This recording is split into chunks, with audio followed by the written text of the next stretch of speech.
Allah to wannan ba masifa bane yanzu mutum ya za yi kadiba da Allah kwano ayi dubul da shi ana cutan jama'a al'umma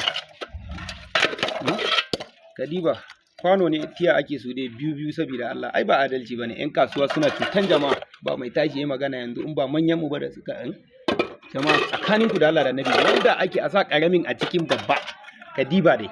wanda za a yi a sa karamin tiya wai a cikin babba ai su den bakin shi kai kana ga ta baya babba ne tiyan ashe dan marafa ne da sauransu a ciki jama'a dan Allah da Nabi masifa ya zai bar yan kasuwa mu ku duba ku ga wannan bala'i kuna manzon Allah sallallahu alaihi wasallam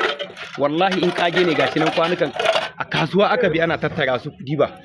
a kasuwa wallahi aka bi ana tattara su dan Allah kuna manzon Allah ku diba yanzu wannan ba bala'i bane jama'a kwano kadiba kwano biyu ake hadawa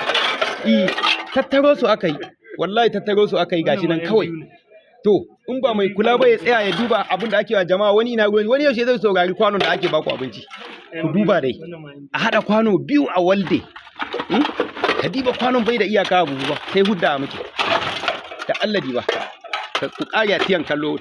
kuma kun watsu kuna sayan tiya duk yunwa ya cinye mu sai mu ga in za ka auna mana tiya ba ma control din komi ka diba dai ka gani ka diba biyu ake hadawa kenan aka hada biyu in kun gane na cikin kana ga bayan babban tiya ne to kadiba duk a kasuwa gashi na aka tattaro kasuwan guduma biya na rantse da Allah aka sa kawai mai martaba yace duk abi a duba to wannan idan yanzu in ba waye zai zuwa wannan idan irin wannan hikima na Allah dai waye ya taba tunanin za a irin wannan ka duba yanzu duk babu ilimi irin wannan waye Allah zai ba in ba wanda Allah ya tsare ba tsakani da Allah ka ci ai waye sani tsakanin ku da Allah ku duba jama'a tiya ce fa ga ta nan ta kafta zuwar guduma da diba kadiba wai dubul ne tiyan ne ake dubulen shi in aka hada biyu irin wannan karamin a wani sai a sa sai a yi waldan bakin da wuta yo ku gwada musu wurin waldan wutan ma saboda su tabbata biyu ne ka gani diba dai diba to ka diba dai kaga wannan bala'i saboda Allah da Annabi yanzu fi sabilillah